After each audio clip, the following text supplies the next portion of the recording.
পুনৰ সৰ্পদংশনত বজালীত মৃত্যু হ'ল এজন শিক্ষকৰ। 2023 বৰ্ষত নলবাৰীত সৰ্পদংশনত এগৰাকী কণমানিৰ মৃত্যুৱে জোকাৰিছিল ৰাজ্য। চৰকাৰী চিকিৎসালয়ত সৰ্পদংশনৰ চিকিৎসাৰ ব্যৱস্থাক লৈ হৈছিল প্ৰতিক্ৰিয়া,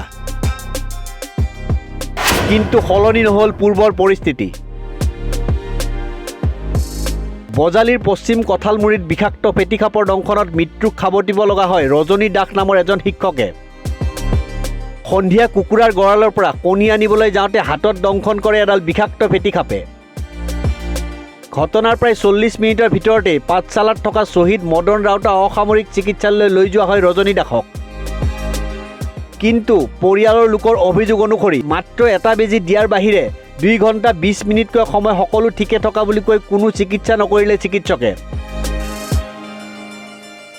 চিকিৎসালয়খনত মজুত থকাৰ পিছতো লোকজনক দিয়া নহ'ল এণ্টিভেনম। অৱশেষত লোকজনৰ অৱস্থা ক্ৰমান্বয়ে সংকটজনক হৈ অহা দেখি পৰিয়ালৰ লোকে বৰপেটাৰ ফকৰুদ্দিন আলী আহমেদ চিকিৎসালয়লৈ লোকজনক লৈ যায়। সময় যথেষ্ট উকলি যোৱাত তাতেই ৰজনী দাসৰ মৃত্যু ঘটে।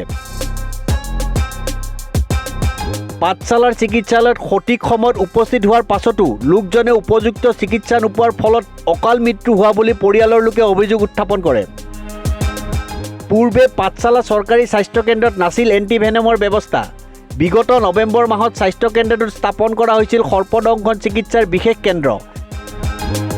এই কেন্দ্ৰটোতে চিকিৎসাৰ হেমাহিত শিক্ষকজনৰ মৃত্যুৰ অভিযোগ।